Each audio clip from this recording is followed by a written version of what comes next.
আজ থেকে 12টি বছর আগে কার্ডিফে অস্ট্রেলিয়ার বিপক্ষে একমাত্র জয় পেয়েছিল বাংলাদেশ ক্রিকেট দল। সেই ম্যাচে টসে জিতে ব্যাটিং নিয়ে 249 রান সংগ্রহ করেছিল রিকি পন্টিংয়ের অস্ট্রেলিয়া। 250 রানের লক্ষ্যে ব্যাটিংয়ে নেমে মোহাম্মদ আশরাফুলের দুর্দান্ত সেঞ্চুরিতে 5 উইকেটে জয় পেয়েছিল টাইগাররা। সেই আশরাফুল আজ আন্তর্জাতিক ক্রিকেট থেকে অনেক দূরে।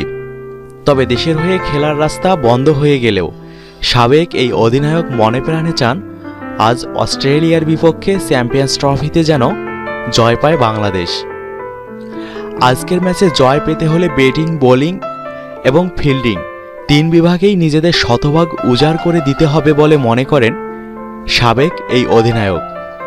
তার মতে ব্যাটিং নিয়ে বাড়তি চাপ নেওয়াটা একেবারেই ঠিক হবে না মাশরাফিদের। অস্ট্রেলিয়া দল সম্পর্কে মাশরাফিদেরকে সতর্ক করেও দিয়েছেন তিনি। তার মতে অস্ট্রেলিয়া দলে হ্যাজেলউড, স্টার্কদের মতো কিছু বিশ্বমানের বোলার আছে যারা ম্যাচের পার্থক্য গড়ে দিতে পারেন। আশরাফুলের ভাষায়, যদি ওদের প্রথম ম্যাচ দেখে মনে করে যে অস্ট্রেলিয়ার বোলিং ভালো না তাহলে ভুল হবে। স্টার্ক ছাড়াও ওদের পেসার হ্যাজেলউড আমাদের বেশ ভোগাতে পারে। ওরা আরও জোরে বল করবে। বিশেষ করে ওরা বাংলাদেশকে ভারতের বিপক্ষে খেলার সময় ব্যাকফুটে দুর্বল দেখেছে, তাই ওরা চেষ্টা করবে আমাদের ব্যাকফুটে খেলাতে।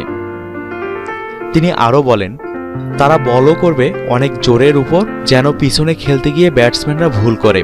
আর ওদের ব্যাটসম্যানদের মধ্যে ওয়ার্নার, ফিঞ্চ, স্মিথ ও হেনরিক্সের দিকে নজর রাখতে হবে। ওদের বল করতে হবে লাইন ও লেন্থ ঠিক রেখে। বেশি পরীক্ষা করতে গেলে ভুল হবে। বিশেষ করে পেসারদের বল করতে হবে ব্লক হলে। বাইরে বল দিয়ে সুযোগ বেশি দেওয়া চলবে না।